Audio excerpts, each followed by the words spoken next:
Assalamualaikum warahmatullahi wabarakatuh. Selamat bertemu kembali dengan Ardiani Rahma Riswari.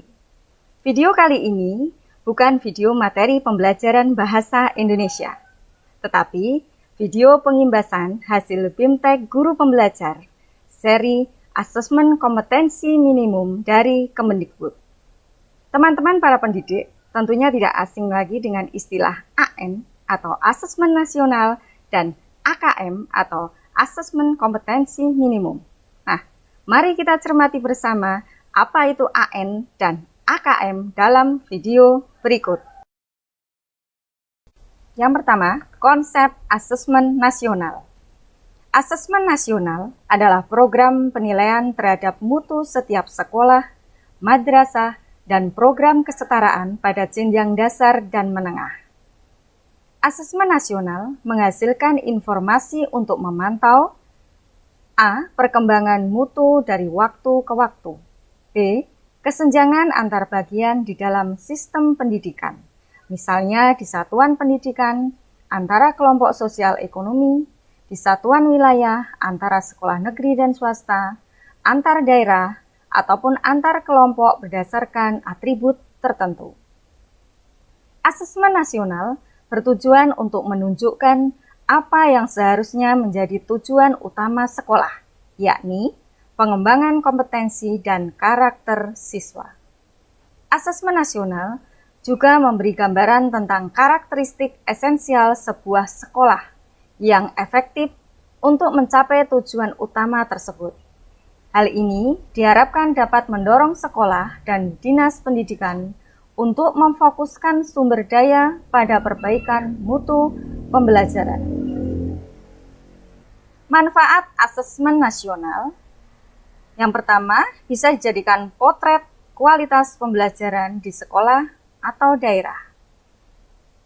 Yang kedua, sebagai umpan balik peningkatan kualitas pembelajaran suatu sekolah atau daerah. Dan dasar untuk penyusunan program peningkatan kualitas pembelajaran sekolah atau daerah. Mutu satuan pendidikan dinilai berdasarkan hasil belajar siswa yang mendasar, yaitu berupa literasi, numerasi, dan karakter, serta kualitas proses belajar mengajar dan iklim satuan pendidikan yang mendukung pembelajaran. Informasi-informasi tersebut diperoleh dari 3 instrumen utama, yaitu Asesmen Kompetensi Minimum atau AKM, Survei Karakter, dan Survei Lingkungan Belajar. Asesmen Kompetensi Minimum atau AKM ini untuk mengukur kompetensi mendasar literasi membaca dan numerasi siswa. Survei karakter untuk mengukur sikap, nilai, keyakinan, dan kebiasaan yang mencerminkan karakter siswa. Survei lingkungan belajar untuk mengukur kualitas berbagai aspek, input, dan proses belajar mengajar di kelas maupun di tingkat sekolah. Peningkatan mutu sistem pendidikan tidak hanya berorientasi pada pencapaian siswa dalam menguasai materi pembelajaran dan nilai ujian akhir. Keberhasilan sistem pendidikan lebih difokuskan pada pencapaian kompetensi siswa yang meliputi pengetahuan, keterampilan, dan sikap. Jadi, siswa diharapkan memiliki kecakapan hidup abad 21. Nah, ini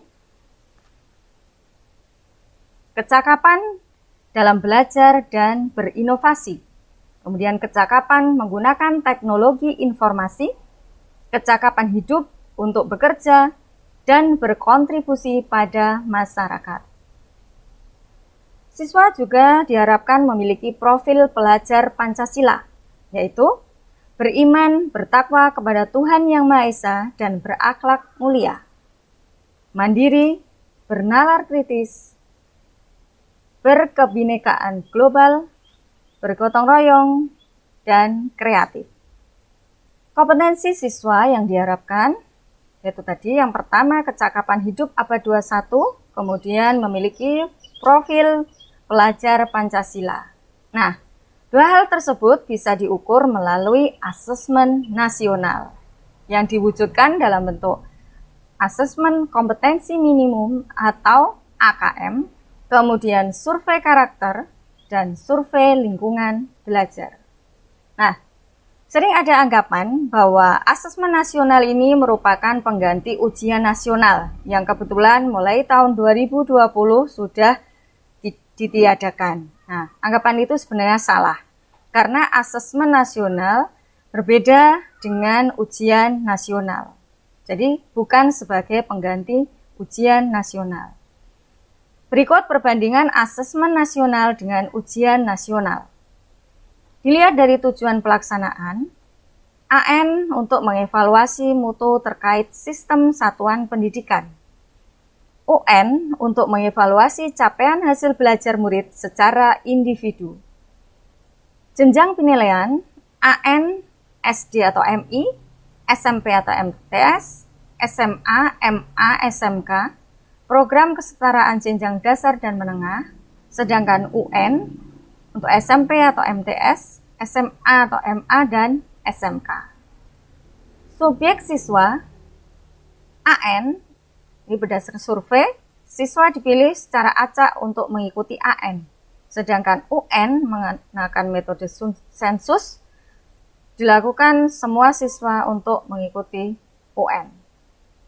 Model soal AN berupa pilihan ganda kompleks, menjodohkan, isian singkat, dan uraian, sedangkan UN pilihan ganda dan isian singkat. Biasanya untuk matematika, SMA atau SMK. Sasaran penilaian AN, kompetensi literasi, numerasi, dan karakter, serta kualitas dan iklim satuan pendidikan yang mendukung pembelajaran. Sedangkan UN, penguasaan terhadap mata pelajaran. Metode penelitian untuk AN menggunakan Computerized Multi-Stage Adaptive Testing atau MSAT, sedangkan UN menggunakan Computer Based Test atau CBT dan Paper Based Test atau PBT. Nah, jadi asesmen nasional berbeda dengan ujian nasional. Berikutnya teknis pelaksanaan asesmen nasional. Asesmen nasional terbagi menjadi 3 tahapan tadi. Yang pertama, asesmen kompetensi minimal atau AKM, kemudian survei karakter, dan survei lingkungan belajar. Untuk asesmen kompetensi minimal atau AKM, ini ada 2 macam, yaitu asesmen literasi membaca dan asesmen numerasi. Dalam asesmen literasi membaca, kompetensi yang diharapkan bisa memahami, menggunakan, mengevaluasi, merefleksi. Dan asesmen numerasi, kompetensi yang diharapkan memahami, mengaplikasi, dan bernalar. AKM dilaksanakan berbasis komputer dan bersifat adaptif. Pertanyaan yang disajikan bergantung kemampuan siswa. Jadwal pelaksanaan untuk SD, MI, dan paket A, pada hari pertama dilakukan tes literasi 75 menit, survei karakter 20 menit.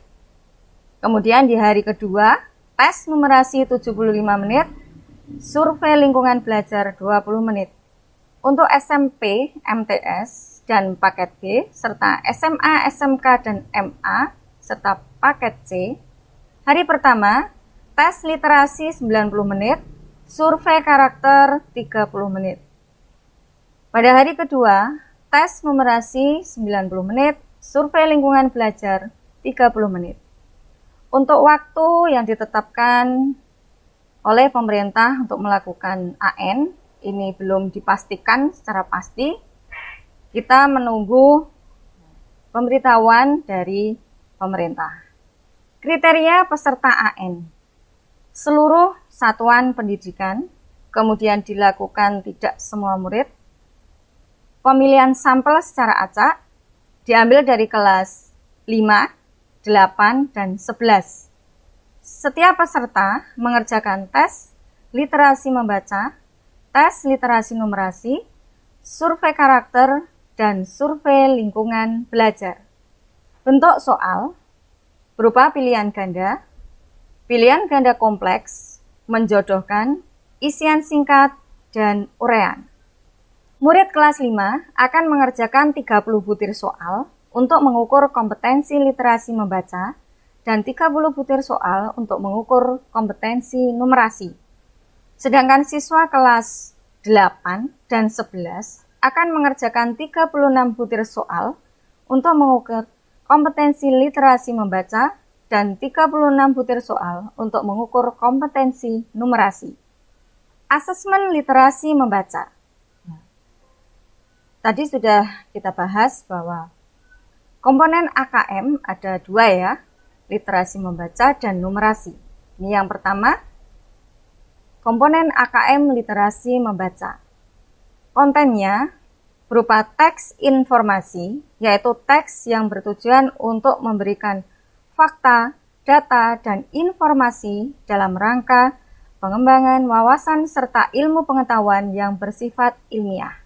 Ya, jadi sering ada anggapan bahwa AKM itu hanya untuk bahasa Indonesia, untuk mapel bahasa Indonesia. Sebenarnya bukan hanya untuk materi pelajaran bahasa Indonesia. Ini merupakan kemampuan literasi mendasar bagi semua mata pelajaran. Kemudian selain teks informasi yang bisa diberlakukan pada semua mata pelajaran, bisa juga teks fiksi, yaitu teks yang bertujuan untuk memberikan pengalaman, mendapatkan hiburan, menikmati cerita, dan melakukan perenungan kepada pembaca. Berikutnya, proses kognitif, menemukan informasi, mencari, mengakses, serta menemukan informasi tersurat dalam wacana. Kemudian interpretasi dan integrasi. Memahami informasi tersurat maupun tersirat, memadukan interpretasi antar bagian untuk menghasilkan inferensi. Evaluasi dan refleksi. Menilai kredibilitas, kesesuaian maupun keterpercayaan teks, serta mampu mengaitkan isi teks dengan hal lain di luar teks.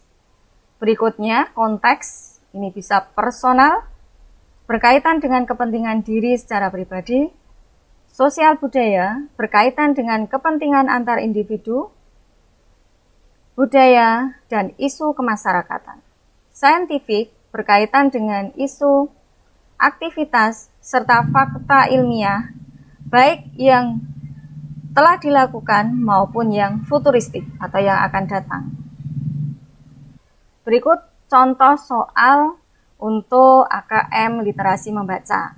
Nah, jadi ini ya, bacaan yang isinya bisa dari berbagai macam mata pelajaran. Nah, kebetulan ini judulnya UMKM menopang ekonomi Indonesia. Nah, ini berkaitan dengan mata pelajaran ekonomi. Kemudian dari teks ini bisa dibuat soal berdasarkan kompetensi yang diukur, yaitu menemukan informasi tersurat, yaitu siapa, kapan, di mana, mengapa, bagaimana, pada teks sastra atau teks informasi yang terus meningkat sesuai jenjangnya. Ya, contoh soalnya, setelah kalian mencermati infografis UMKM menopang ekonomi Indonesia, kalian akan mendapatkan beberapa informasi. Berdasarkan informasi yang terdapat pada infografis tersebut, klik pada kolom benar atau salah untuk tiap pernyataan berikut. Jadi bentuk soalnya benar atau salah ya. Bisa juga dibuat soal yang lain dengan teks yang sama. Kompetensi yang diukur, ya, mengidentifikasi kata kunci yang efektif untuk menemukan sumber informasi yang relevan pada teks sastra atau teks informasi yang terus meningkat sesuai jenjangnya. Contoh soal, mengapa UMKM perlu didukung oleh sumber daya manusia yang memiliki kemampuan yang sesuai. Jelaskan alasanmu. Nah, jawaban yang mungkin bisa diberikan oleh siswa, ya, karena pengusaha UMKM perlu mengembangkan kreativitas dan berinovasi sehingga bisnis dapat bertahan dan berkembang. Nah, jadi ada keterkaitan dengan kehidupan. Selain bentuk B, S seperti tadi, kemudian jawaban singkat, bisa juga bentuk memberikan tanda checklist atau centang pada poin pernyataan jawaban. Nah, bisa juga jawaban berupa uraian kompleks. Nah, jadi bermacam-macam soal yang digunakan dalam AKM. Berikutnya, asesmen literasi numerasi. Bagian yang kedua dari AKM tadi ya. Sekarang literasi numerasi. Kontennya berupa bilangan, meliputi representasi, sifat urutan, dan operasi beragam jenis bilangan, baik cacah, bulat, pecahan, maupun desimal. Pengukuran dan geometri meliputi mengenal bangunan datar hingga menggunakan volume dan luas permukaan dalam kehidupan sehari-hari. Juga menilai pemahaman peserta didik tentang pengukuran panjang, berat, waktu, volume, dan debit, serta satuan luas menggunakan satuan baku. Data dan ketidakpastian meliputi pemahaman interpretasi serta penyajian data maupun peluang. Aljabar meliputi persamaan dan pertidaksamaan, relasi, fungsi, termasuk pola bilangan, serta rasio dan proporsi.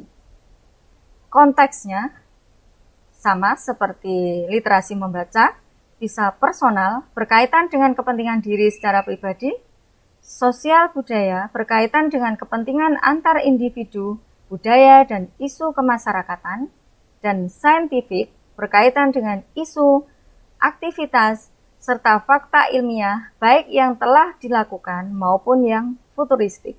Contoh soal untuk literasi numerasi, ini ada kompetensi menyelesaikan persamaan dan pertidaksamaan kuadrat, sistem persamaan linear 2 atau 3 variabel.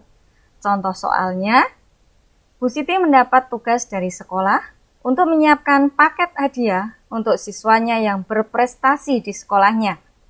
Bu Siti ingin membeli alat-alat tulis sebagai hadiahnya. Alat-alat tulis yang ingin dibeli berupa buku, ballpoint, dan penghapus. Pada setiap pembelian alat tulis, pembeli dikenakan pajak sebesar 10%. Berkaitan dengan tugas tersebut, Bu Siti melihat beberapa paket alat tulis yang dijual di toko Rezeki dan toko Makmur seperti pada gambar berikut. Nah, jadi penerapannya sangat terlihat dalam kehidupan. Ini ya, untuk soalnya. Kemudian berdasarkan harga tiap paket yang disediakan di toko Rezeki dan toko Makmur, carilah masing-masing harga dari setiap alat tulis, baik penghapus, buku tulis, maupun ballpoint, dan bisa ditarik kesimpulan bahwa, nah ini bentuk soalnya pilihan ganda ya. Ada poin A, B, C, D, dan E. Berikutnya ada kompetensi yang diukur, menentukan, dan menggunakan ukuran penyebaran data, jangkauan, simpangan, dan varian. Nah, ini contoh soalnya mengenai emas, investasi yang menguntungkan. Bisa dilihat contohnya. Nah, ini model soalnya benar salah. Sama seperti yang literasi membaca tadi. Baik teman-teman, kita lanjut dengan tindak lanjut laporan hasil AKM. Jadi setelah diberlakukan AKM pada satuan pendidikan, tahap lanjutannya adalah pelaporan hasil asesmen.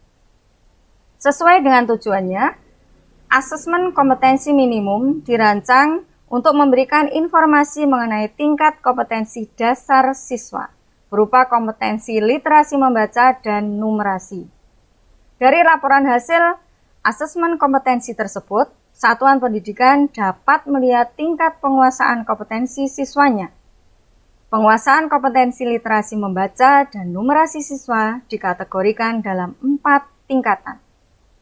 Untuk literasi, yang pertama kelompok perlu intervensi khusus. Detail tingkat kompetensinya, murid belum mampu menemukan dan mengambil informasi eksplisit yang ada dalam teks ataupun membuat interpretasi sederhana. Kemudian pada kelompok dasar, detail tingkat kompetensinya, murid mampu menemukan dan mengambil informasi eksplisit yang ada dalam teks, serta membuat interpretasi sederhana. Untuk kelompok cakap, detail tingkat kompetensinya, murid mampu membuat interpretasi dan informasi implisit yang ada dalam teks, mampu membuat simpulan dari hasil integrasi beberapa informasi dalam suatu teks. Dan pada tingkatan mahir, detail tingkat kompetensi murid mampu menginterpretasi beberapa informasi lintas teks, mengevaluasi isi, kualitas, cara penulisan suatu teks, dan bersikap reflektif terhadap isi teks. Tingkat kompetensi tersebut dapat dimanfaatkan guru berbagai mata pelajaran untuk menyusun strategi pembelajaran yang efektif dan berkualitas sesuai dengan tingkat kompetensi siswa. Dengan demikian, teaching at the right level dapat diterapkan. Pembelajaran yang dirancang dengan memperhatikan tingkat capaian siswa akan memudahkan siswa menguasai konsep, keterampilan, dan konten yang diharapkan pada suatu mata pelajaran. Berikutnya, upaya tindak lanjut dari hasil AKM tadi. Untuk kelompok yang pertama, perlu intervensi khusus. Kebutuhannya, sebagai pemula, siswa biasanya memiliki persyaratan belajar yang sama dan perlu mempelajari keterampilan dari konten yang sama. Struktur pembelajarannya, konten pembelajaran untuk pemula bersifat mendasar. Meskipun demikian, kunci pembelajaran terletak pada alur pengajaran yang intensif dan program yang terstruktur. Cara formal ataupun informal. Para pemula membutuhkan strategi belajar yang lebih formal dan instruksional, yang memberi pengalaman dan kesempatan belajar yang sesuai kepada semua siswa pemula. Pendekatan yang bisa dipakai, training atau pelatihan secara intensif. Berikutnya untuk kelompok dasar, kebutuhannya siswa sudah mulai kompeten dan berusaha untuk mengasah keterampilan saat mereka merasa nyaman. Kemudian struktur pembelajaran. Pembelajaran untuk siswa dengan tingkat keterampilan dasar masih didorong oleh program yang terstruktur. Namun, perlu pula mulai memperkenalkan lebih banyak variasi ke dalam desain pembelajaran untuk memenuhi kebutuhan individu yang muncul. Cara formal ataupun informal mengandalkan program pelatihan yang lebih maju yang mencakup lebih banyak latihan, simulasi, dan pemecahan masalah. Pendekatan yang bisa dilakukan, coaching, simulasi, dan pemecahan masalah sangat penting untuk meningkatkan kinerja dari tingkat kenyamanan hingga siswa pada tingkat kompetensi dasar. Pada kelompok cakap, kebutuhannya, siswa dengan tingkat kompetensi cakap memiliki kebutuhan belajar dan persyaratan kinerja yang semakin unik, yang seringkali tidak dipenuhi oleh program pembelajaran seperti pada tingkat yang sebelumnya. Struktur pembelajaran, konten pembelajar untuk siswa dengan tingkat kompetensi cakap menjadi lebih personal dan kurang terstruktur. Desain pembelajaran mulai bergeser pada demonstrasi kinerja. Cara formal atau informalnya, pada tingkat kompetensi cakap, siswa diperkenalkan lebih banyak pada strategi pembelajaran informal. Dalam hal ini, konteks lingkungan belajar bertransisi dari ruang kelas ke konteks yang lebih nyata. Pendekatan yang bisa dipakai, mengelola pengetahuan yang sudah didapatkan serta memberikan dukungan kinerja pada siswa dengan tingkat kompetensi cakap. Diperlukan pembelajaran sosial, muncul sebagai kesempatan belajar dan kinerja di dalam konteks di luar sekolah. Yang terakhir, pada kelompok mahir, kebutuhan siswa yang telah mahir atau bisa disebut pada tahap ahli, memiliki kebutuhan pembelajaran dan persyaratan kinerja masing-masing master atau pakar, cenderung personal, dari deskriptif mengenai dirinya sendiri, unik dan berbeda dengan yang lain. Struktur pembelajaran, strategi dan lingkungan pembelajaran yang disesuaikan tersedia untuk setiap siswa mahir, termasuk peluang untuk melakukan lebih banyak penelitian secara mandiri dan kolaboratif. Cara formal atau informal, bagi siswa dengan tingkatan kompetensi mahir, pembelajaran merupakan aktivitas berbasis teman sebaya, kolaboratif, dan sosial. Mereka belajar dari satu sama lain. Pendekatan pembelajaran yang sifatnya kolaboratif adalah kunci bagi siswa mahir, termasuk pembelajaran yang melibatkan kemampuan untuk belajar melalui inovasi dan proses penemuan menjadi guru, mentor, atau pelatih bagi orang lain adalah strategi pembelajaran penting lainnya. Nah, rekan-rekan teman pendidik, demikianlah tadi yang bisa saya sampaikan mengenai asesmen nasional dan asesmen kompetensi minimum. Semoga apa yang telah saya sampaikan dapat memberikan manfaat. Akhir kata, wassalamualaikum warahmatullahi wabarakatuh.